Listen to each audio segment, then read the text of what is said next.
Guys, welcome to my YouTube channel, and for today's video tuturo ko sa inyo kung paano mag-default ng ah, external video card sa mga app na kailangan nyo, katulad nito. So kung makikita nyo, ito yung internal graphics card ko. So yun yung internal, tapos ito yung video card natin na R7. So yan, R7. So ito yan guys, yung R7. Ayan yung R7. Tapos ang problema kasi ngayon, wala kasi akong DVI tsaka DP.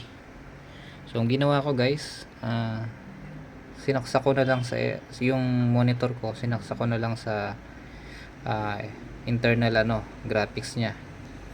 So dyan sa motherboard. So ito, gumagana yung pagganahin natin yan sa games kahit nakakabit siya dun sa internal natin motherboard na graphics port. So ganito lang yan guys, no? So ayan, kung makikita nyo, yan yung task manager natin. Pagaganahin natin to gamit yung games natin. So unang una guys,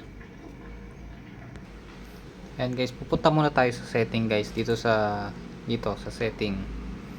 Yan, punta tayo sa setting. So, click natin sa setting, click natin tong system, tapos scroll down natin, hanapin nyo tong graphics setting. Ayan, graphics setting. Tapos guys, magsaset tayo ng application na pagaganahin natin sa video card. So ang gagawin natin, browse natin ng desktop application. Tapos dahil Dota yung aanin natin, naka-install to sa Steam. So hanapin natin yung Steam. Ito yan, Steam.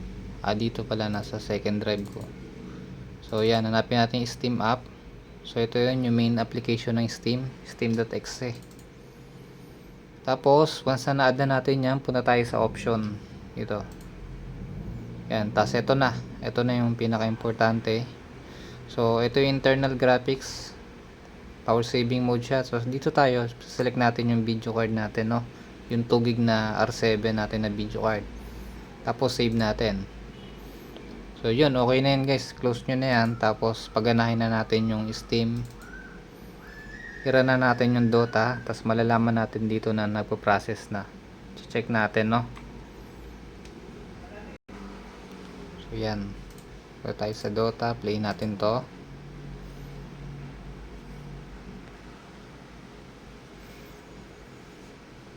So yan na, hintayin lang natin ng konti. So yan, dito tayo muna sa mag-try natin ng demo hero tayo.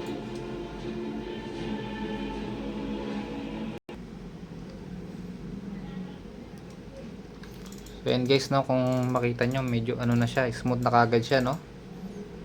Ayan, papakita ko sa inyo. Ayan, nasa siya, mid.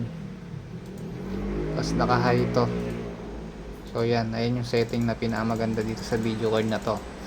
So ayan, kung check natin sa task manager, ayan guys, kung makita nyo, gumagana yung GPU, yung natin, yung video card, 87% yung kain nyo.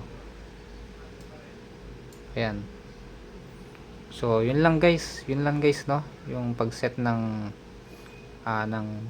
application para doon sa dedicated na video card natin.